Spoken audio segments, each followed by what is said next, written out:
আমরা সবাই জানি আমরা একদিন মারা যাব, কিন্তু কখনো কি এভাবে ভেবে দেখছি?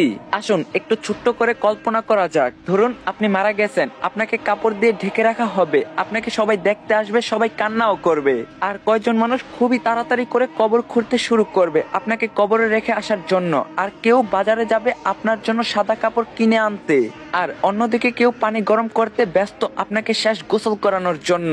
পানি গরম করে আপনাকে একটা খাটে শুয়ে গোসল করানো হবে। তারপর আপনাকে একটা সাদা কাপড় পরানো হবে, সাথে একটু সুগন্ধিও লাগিয়ে দিবে। আর ওইদিকে কবরও তৈরি হয়ে গেছে। এবার আপনাকে নিয়ে যাওয়া হবে জানাজার নামাজের জন্য। নামাজ শেষে এবার কয়েকজন মানুষ আপনার খাটটা কাঁধে তুলে নিয়ে যাবে আপনার আসল গন্তব্যের দিকে। কবরে নিয়ে গিয়ে দুইজন মানুষ আপনার কবরে নেমে আপনাকে খুবই আস্তে করে কবরে শুয়ে দিবে। সাদা কাফনে মোড়ানো আপনার লাশের বাঁধন খুলে দিবে আর আপনার মুখটা বের করে দিবে। তারপর তারা উঠে আসবে আপনাকে একা রেখে। তারপর আপনার কবরের উপর বাঁশ বিছানো হবে ঢেকে দেওয়ার জন্য। এবার সবাই আপনার কবরে মাটি দিচ্ছে আর চলে যাচ্ছে। আপনার উপরে বিছানো বাঁশের ফাঁকা দিয়ে আপনার উপর কিছু মাটিও পড়ছে। এবার মাটি দেওয়ার শেষে সবাই দোয়া করে চলেও যাচ্ছে সেই 3.5 হাত অন্ধকার কবরে আপনাকে একা রেখে।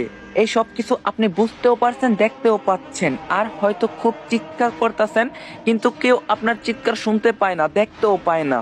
এবার শুরু হবে আপনার দীর্ঘস্থায়ী কবরের জীবন। কিছুদিন পর ধীরে ধীরেই সবাই আপনাকে ভুলে যাবে, আপনজন বাড়ির লোক সবাই সুন্দর আনন্দের জীবন কাটাবে। সবকিছু ঠিক আগের মতোই চলবে, সব থাকবে, শুধু থাকবেন না আপনি। এখন একটু চোখ বন্ধ করে ভাবুন, যদি আজকে আপনি মারা যান তাহলে আল্লাহর কাছে কালকে কি জবাব দিবেন আপনি? চেষ্টা করবেন 5 ওয়াক্ত নামাজ পড়ার।